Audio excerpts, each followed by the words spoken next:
ವಿಶ್ವವಿಖ್ಯಾತ ಆನೆಗೊಂದಿ ಉತ್ಸವದ ಸಮಾರೋಪ ಸಮಾರಂಭದ ವೇದಿಕೆ ಮೇಲೆ ಉಪಸ್ಥಿತರಿರುವ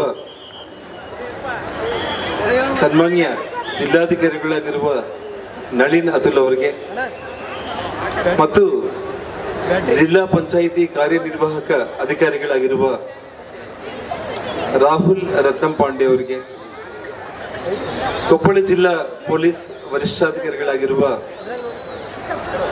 ಯಶೋಧ ಸುನೀಲ್ ಮಂಟಿಗೋಡಿ ಅವರಿಗೆ ಮತ್ತು ಅಪರ ಜಿಲ್ಲಾಧಿಕಾರಿಗಳಾಗಿರುವ ಶ್ರೀಮತಿ ಸಾವಿತ್ರಿ ಅವರಿಗೆ, ಗ್ರಾಮ ಪಂಚಾಯಿತಿ ಅಧ್ಯಕ್ಷರಿಗೆ, ವಿಶೇಷವಾಗಿ ವೇದಿಕೆ ಮೇಲೆ ಉಪಸ್ಥಿತರಿರುವ ಶ್ರೀಮತಿ ಲಲಿತಾ ರಾಣಿ ಶ್ರೀರಂಗದೇವರಾಯಲು ಅವರಿಗೆ ಮತ್ತು ನನ್ನ ಧರ್ಮಪತ್ನಿ ಲಕ್ಷ್ಮೀ ಅರುಣ ಅವರಿಗೆ,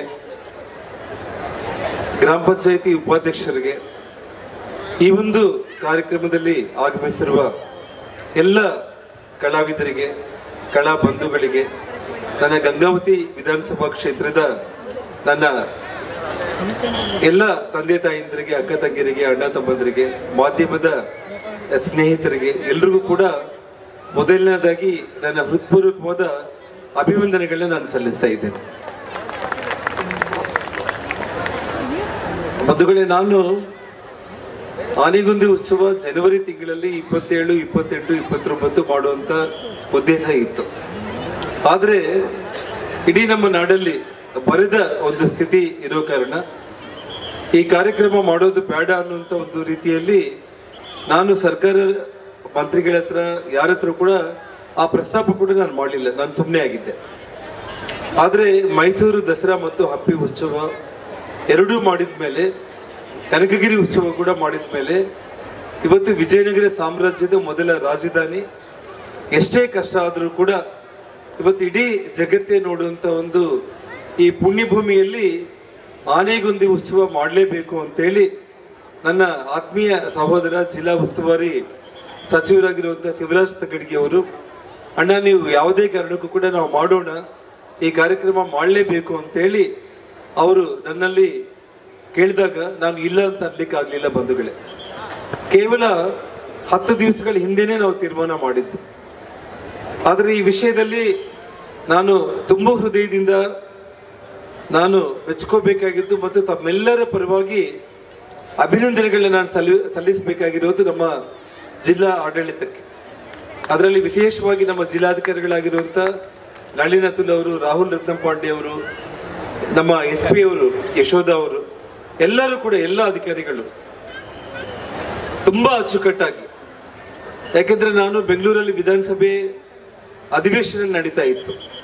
ನಾನು ಅವ್ರಿಗೆ ಹೇಳಿದೆ, ವೇದಿಕೆ, ಕಲಾವಿದರು, ಕಾರ್ಯಕ್ರಮದ ಬಗ್ಗೆ ನನ್ನದೇ ಆಗಿರುವಂಥ ಕನಸುಗಳಿದೆ.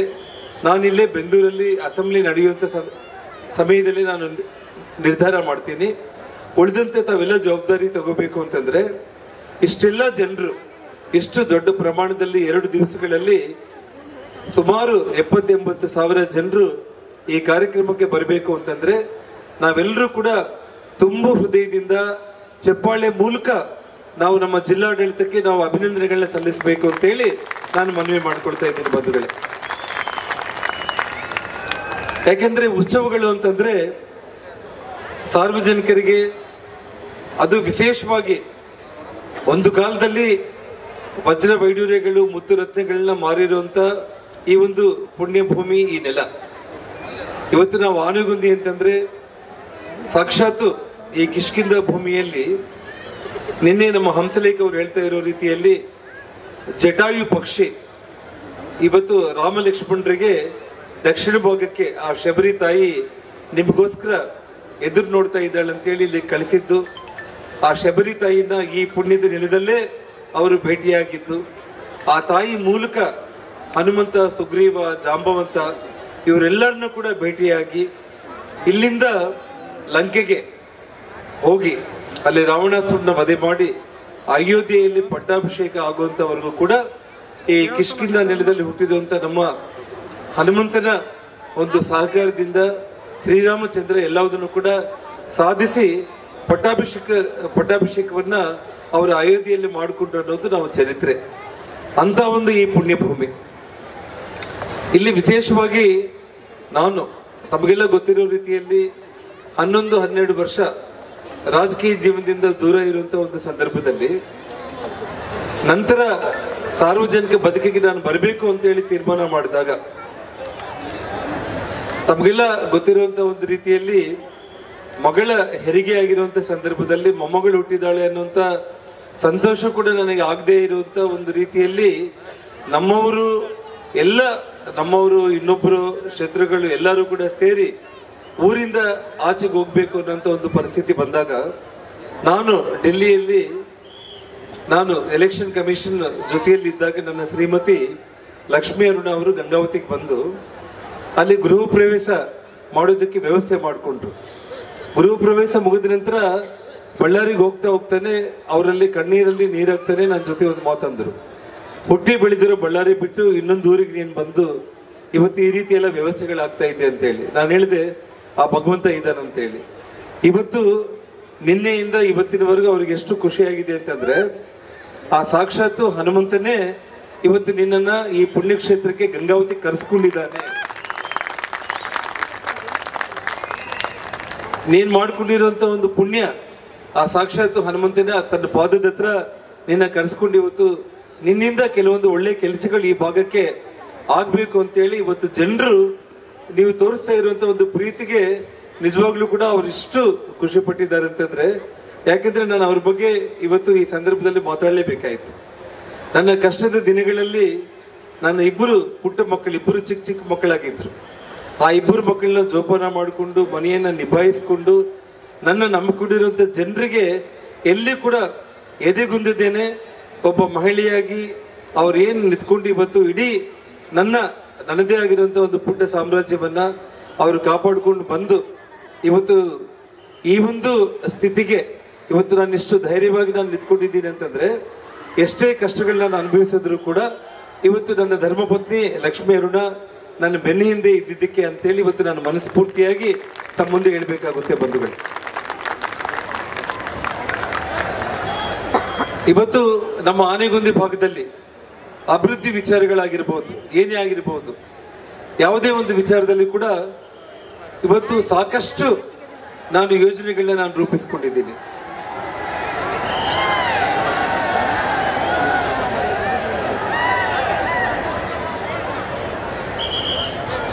ಯಾವುದೇ ಒಂದು ರೀತಿಯಲ್ಲಿ ಕೂಡ ಇವತ್ತೇನು ತಿರುಪತಿ ಇವತ್ತು ಇಡೀ ಪುಣ್ಯಕ್ಷೇತ್ರ, ಇಡೀ ಪ್ರಪಂಚಕ್ಕೆ ಒಂದು ಹಿಂದೂಗಳಿಗೆ ಅತಿ ದೊಡ್ಡ ಪುಣ್ಯಕ್ಷೇತ್ರವಾಗಿ ಇವತ್ತಿದೇನು, ಅಯೋಧ್ಯ ಯಾವ ರೀತಿ ಇವತ್ತು ಇಡೀ ನಮ್ಮ ದೇಶಕ್ಕೆ ಒಂದು ಶ್ರೀರಾಮನ ಜನ್ಮಸ್ಥಾನವಾಗಿದೆಯೋ ಅದೇ ಒಂದು ರೀತಿಯಲ್ಲಿ ಹನುಮ ಜನ್ಮಭೂಮಿಯಲ್ಲಿ ಹನುಮಂತನ ಅಂಜನಾದ್ರಿಯ ಒಂದು ಅಭಿವೃದ್ಧಿಗೆ ಇಡೀ ಜಿಲ್ಲಾಡಳಿತ ಮತ್ತು ನಾನು ರಾತ್ರಿ ಹಗಲು ಕೆಲಸವನ್ನ ಮಾಡಿ ಇಡೀ ದೇಶದ ಗಮನ, ಇಡೀ ಪ್ರಪಂಚದ ಗಮನನೇ ಇವತ್ತು ನಮ್ಮ ಆನೆಗೊಂದಿ, ನಮ್ಮ ಗಂಗಾವತಿ, ನಮ್ಮ ಈ ಒಂದು ಅಂಜನಾದ್ರಿ ಒಂದು ಅಭಿವೃದ್ಧಿಗೆ ನಾವೆಲ್ಲರೂ ಕೂಡ ಸೇರಿ ಕೆಲಸ ಮಾಡ್ತೀವಿ ಅಂತ ಹೇಳಿ. ಯಾಕಂದ್ರೆ ಈಗಾಗಲೇ ಸುಮಾರು 200 ಕೋಟಿ ವೆಚ್ಚದಲ್ಲಿ ಸುಮಾರು ಯೋಜನೆಗಳನ್ನ ನಾವು ರೂಪಿಸಿಕೊಂಡಿದ್ದೀವಿ.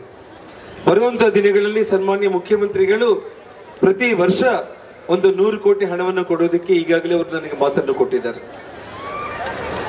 ಅದೇ ಒಂದು ರೀತಿಯಲ್ಲಿ ಕೇಂದ್ರಕ್ಕೆ ಸನ್ಮಾನ್ಯ ಜಿಲ್ಲಾಧಿಕಾರಿಗಳು 1350 ಕೋಟಿ ವೆಚ್ಚದಲ್ಲಿ ಈ ಒಂದು ಭಾಗದಲ್ಲಿ ಒಂದು ವಾಲ್ಮೀಕಿ ವನ ಅಂತ ಹೇಳಿ ಅಭಿವೃದ್ಧಿ ಮಾಡೋದಕ್ಕೆ, ದೇವಸ್ಥಾನಕ್ಕೆ, ಯಾತ್ರಿ ನಿವಾಸಿಗಳಿಗೆ ಸಾಕಷ್ಟು ಯೋಜನೆಗಳನ್ನ ರೂಪಿಸಿ ಆ ಒಂದು ಇದನ್ನ ಸನ್ಮಾನ್ಯ ಜಿಲ್ಲಾಧಿಕಾರಿಗಳ ಮೂಲಕ ಈಗಾಗಲೇ ಸನ್ಮಾನ್ಯ ಜಿಲ್ಲಾಧಿಕಾರಿಗಳು ರಾಜ್ಯ ಸರ್ಕಾರಕ್ಕೆ ಕಳಿಸ್ಕೊಟ್ಟಿದ್ದಾರೆ. ಅಲ್ಲಿ ಪ್ರವಾಸೋದ್ಯಮ ಇಲಾಖೆ ಮತ್ತು ನಮ್ಮ ಮುಜರಾಯಿ ಇಲಾಖೆ ವತಿಯಿಂದ ಇವತ್ತು ನಮ್ಮ ಕೇಂದ್ರ ಸರ್ಕಾರಕ್ಕೆ ಆ ಒಂದು ಯೋಜನೆಗಳನ್ನ ನಾವು ತಗೊಂಡೋಗಿ ಬರುವಂತ ದಿವಸಗಳಲ್ಲಿ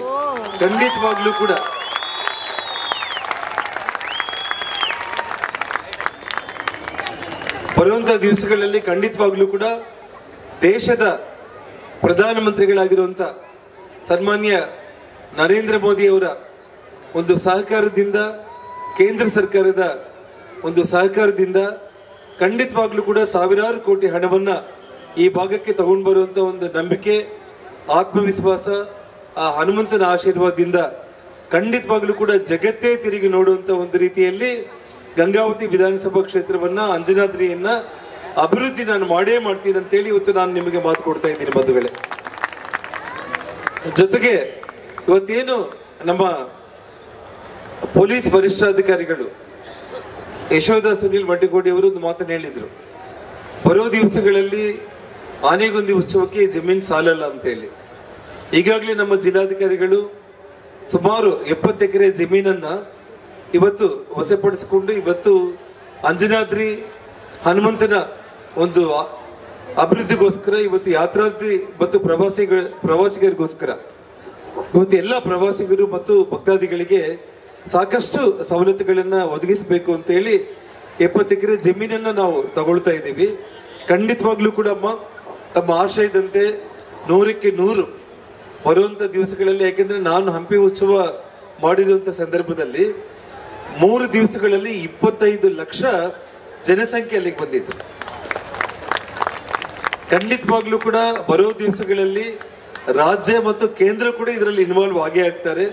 ಈ ಕಾರ್ಯಕ್ರಮವನ್ನ 100ಕ್ಕೆ 100 ಇಡೀ ವಿಶ್ವದ ಗಮನ ಸೆಳೆಯೋದಕ್ಕೆ ಕೇಂದ್ರ ಸರ್ಕಾರ, ರಾಜ್ಯ ಸರ್ಕಾರ ಇಬ್ಬರು ಕೂಡ ಸೇರಿ ನಮ್ಮೊಟ್ಟಿಗೆ ಅವರು ಹೆಜ್ಜೆ ಹಾಕ್ತಾರೆ. ಆ ಸಂದರ್ಭದಲ್ಲಿ ಲಕ್ಷಾಂತರ ಜನಗಳ ಜೊತೆಯಲ್ಲಿ ಬರುವಂತ ದಿವಸಗಳಲ್ಲಿ ಯಾವ ರೀತಿ ಹಂಪಿ ಉತ್ಸವವನ್ನು ನನ್ನ ನೇತೃತ್ವದಲ್ಲಿ ನಾನು ಹಿಂದೆ ಮಾಡಿದ್ದೀನೋ ಅದಕ್ಕೆ 4ರಷ್ಟು ಈ ಭಾಗದಲ್ಲಿ ನಾವು ಖಂಡಿತವಾಗ್ಲೂ ಕೂಡ ಬರೋ ವರ್ಷದಿಂದಾನೇ ಈ ಒಂದು ಉತ್ಸವವನ್ನು ನಾನು ಮಾಡೇ ಮಾಡ್ತೀನಿ ಅಂತೇಳಿ ತಮಗೆ ನಾನು ಭರವಸೆಯನ್ನು ಕೊಡ್ತಾ ಇದ್ದೀನಿ ಬಂಧುಗಳೇ. ಕೇವಲ 9 ದಿವಸಗಳಲ್ಲಿ ಇಷ್ಟೆಲ್ಲ ವ್ಯವಸ್ಥೆ ಆಯಿತು. ಹಾಗಾಗಿ ಹೆಚ್ಚಾಗಿ ನಾನು ಮಾತಾಡೋದಕ್ಕಿಂತ ಕೂಡ ಇವತ್ತು ಇಲ್ಲೇನು ನಮ್ಮ ಚಿತ್ರನಟರು ಶ್ರೀಮುರಳಿ ಅವರು ಇವತ್ತು ಬಂದಿದ್ದಾರೆ, ಅದೇ ಒಂದು ರೀತಿಯಲ್ಲಿ ಅರ್ಜುನ್ ಜನ್ಯ ಅವರ ತಂಡ ಅತ್ಯಂತ ಅದ್ಭುತವಾಗಿ ಇವತ್ತು ಸುಮಾರು ಅವರು ಯುವಕರು ಇವತ್ತು ಇಡೀ ನಮ್ಮ ಕನ್ನಡ ಚಿತ್ರರಂಗದಲ್ಲಿ ಯಾವ ರೀತಿ ಹಂಸಲೇಖ ಅವರು ಭಗವಂತನ ಸೃಷ್ಟಿಯಲ್ಲಿ ಇವತ್ತು ಡಾಕ್ಟರ್ ರಾಜ್ಕುಮಾರ್ ಅವ್ರ ರೀತಿಯಲ್ಲಿ ಹಂಸಲೇಖ ಅವರು ಕೂಡ ಒಂದು ಸೃಷ್ಟಿ, ಅದೇ ಒಂದು ಹಾದಿಯಲ್ಲಿ ಇವತ್ತು ಅರ್ಜುನ್ ಜನ್ಯ ಅವರು ಕೂಡ ಅವರು ಇವತ್ತು ನಡೀತಾ ಇದ್ದಾರೆ. ಹಾಗಾಗಿ ಇವತ್ತು ನಮ್ಮ ಅರ್ಜುನ್ ಜನ್ಯ ಅವರು ಕೂಡ ಇಲ್ಲಿಗೆ ಆಗಮಿಸ್ತಾ ಇದ್ದಾರೆ. ಮತ್ತು ಅನುಶ್ರೀ ಅವರು ತುಂಬಾ ಅದ್ಭುತವಾದಂತ ಕಾರ್ಯಕ್ರಮಗಳಿದೆ.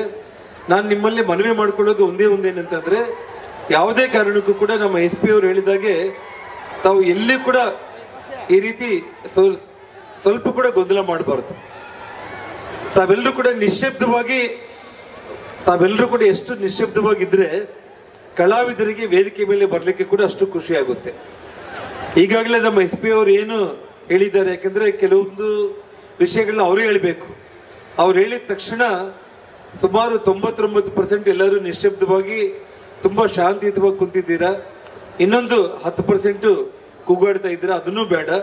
ಇವತ್ತು ವೇದಿಕೆಯಲ್ಲಿ ಎಲ್ಲ ಕಲಾವಿದರು ಬಂದು ಇವಾಗ ಇಲ್ಲಿ ನಾವು ಕೆಲವೊಬ್ಬರಿಗೆ ಸನ್ಮಾನ ಮಾಡ್ತಾ ಇದ್ದೀವಿ. ನಾವು ಇವತ್ತು ವಿಶೇಷವಾಗಿ ನಮ್ಮ ಕಿನ್ನಾಳ್ ರಾಜ್ ಅವರು, ನಮ್ಮ ಕೊಪ್ಪಳ ಜಿಲ್ಲೆಯವರು, ಕಿನ್ನಾಳಲ್ಲೇ ಹುಟ್ಟಿ ಬೆಳೆದಿರುವಂತವರು, ಇವತ್ತು KGF ಸಿನಿಮಾದಲ್ಲಿ ಗರ್ಭದಿ ನನ್ನಿರಿಸಿ ಅಂತೇಳಿ ಏನು ಹಾಡು ಬರೆದಿದ್ದಾರೋ ಆ ಹಾಡನ್ನ ಕೇಳ್ತಾ ಇರುವಂತ ಸಂದರ್ಭದಲ್ಲಿ ಪ್ರತಿದಿನ ಕೂಡ ನಾನೇ ಆಗಿರ್ಬೋದು, ನೀವಾಗಿರ್ಬೋದು, ಆ ಹಾಡನ್ನ ಕೇಳಿದವರು ಪ್ರತಿಯೊಬ್ಬರು ಕೂಡ ಕಣ್ಣೀರು ಆಗದೆ ಇರುವಂತವ್ರು ಯಾರು ಕೂಡ ಇರ್ಲಿಕ್ಕೆ ಸಾಧ್ಯನೇ ಇಲ್ಲ. ಅಂತ ಅದ್ಭುತವಾದಂತಹ ತಾಯಿ ಬಗ್ಗೆ ಹಾಡು ಬರೆದಿರುವಂತ ನಮ್ಮ ಕಿನ್ನಾಳ್ ರಾಜ್ ಅವ್ರಿಗೂ ಇಲ್ಲಿ ಸನ್ಮಾನ ಇದೆ. ಮತ್ತು ನಮ್ಮ ಗಂಗಾವತಿ ಪತ್ರಕರ್ತರ ಸಂಘದ ಅಧ್ಯಕ್ಷರು ಮತ್ತು ರಂಗಭೂಮಿ ಕಲಾವಿದರಾಗಿರುವಂತಹ ನಾಗರಾಜ್ ಅವ್ರಿಗೂ ಇವತ್ತು ಸನ್ಮಾನ ಆಗ್ತಾ ಇದೆ.